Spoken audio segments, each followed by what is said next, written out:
Beberapa waktu terakhir, Kominfo sempat menjadi bulan-bulanan masa. Bagaimana tidak, PDN atau Pusat Data Nasional diisukan terhack. Bahkan parahnya, pada sidang Komisi 1 DPR terjadi lempar tanggung jawab antara Kominfo dan BSSN atau Badan Siber dan Sandi Negara. Sebenarnya, apa itu PDN dan berapa dana pemeliharaannya? PDN merupakan program yang digagas era Menteri Komunikasi dan Informatika, Johnny G. Ratle. Konsepnya, PDN akan menampung seluruh data pemerintah dalam satu server internal, sehingga keamanan PDN harus benar-benar diperhatikan, karena mencakup semua data penting. Maka dari itu, Kementerian Keuangan berani menggelontorkan dana yang cukup besar.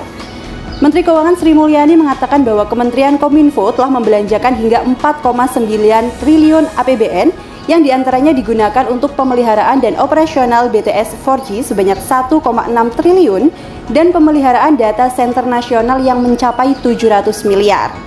Sehingga ketika isu PDN kebobolan ini menyebar, masyarakat sangat syok dan mempertanyakan bagaimana komitmen negara dalam mengurus keamanan cyber karena tidak mau menembus permintaan hacker, sementara hanya ada 2% data yang berhasil di backup. Penyerangan cyber terhadap PDNS yang dikelola oleh Telkom Stigma diketahui bermula sejak adanya upaya penonaktifan fitur keamanan Windows Defender yang terendus mulai 17 Juni 2024 pukul 23:17 waktu Indonesia Barat, yang pada akhirnya melancarkan aktivitas berbahaya.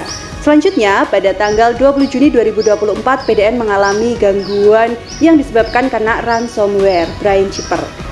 Pengamat keamanan dari Vaxikom Alphonse Tunajaya menilai bahwa peretasan data ini disebabkan oleh adanya celah kelemahan dalam pengamanan PDNS yang berhasil dieksploitasi oleh peretas.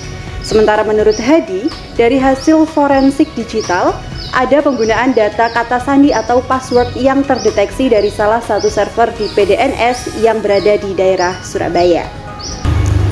Dampak yang mulai terasa akibat PDN terbobol antara lain data sekitar 800.000 penerima KIP RAIP tidak ada backup data sama sekali. Yang kedua masih terkait BPI, kemungkinan bagi penerima beasiswa akan terlambat cair. Yang ketiga, aplikasi Srikandi untuk pengarsipan nasional masih belum bisa diakses. Yang keempat, pendaftaran beasiswa pendidikan Indonesia terpaksa mundur, padahal jadwal perkuliahan di luar negeri tidak mengalami kemunduran.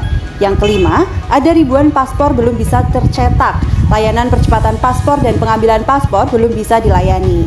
Yang keenam, layanan EKTP juga berdampak. Hal ini mencakup proses pergantian EKTP terhenti total dan menyebabkan kesulitan untuk mengurus administrasi kependudukan. Yang ketujuh, layanan BPJS juga terganggu. Setelah peretasan ini juga berdampak dan tentunya merugikan, terutama di dalam hal layanan kesehatan masyarakat. Yang kedelapan, pada sistem perpajakan, hal ini mencakup layanan pelaporan dan pembayaran pajak mengalami penundaan. Yang kesembilan, pada layanan keimigrasian, layanan imigrasi menjadi terhenti seperti halnya penundaan penerbitan dokumen Indonesia maupun warga negara asing yang berada di Indonesia. Yang ke-10, layanan perbankan dan keuangan juga mengalami dampak.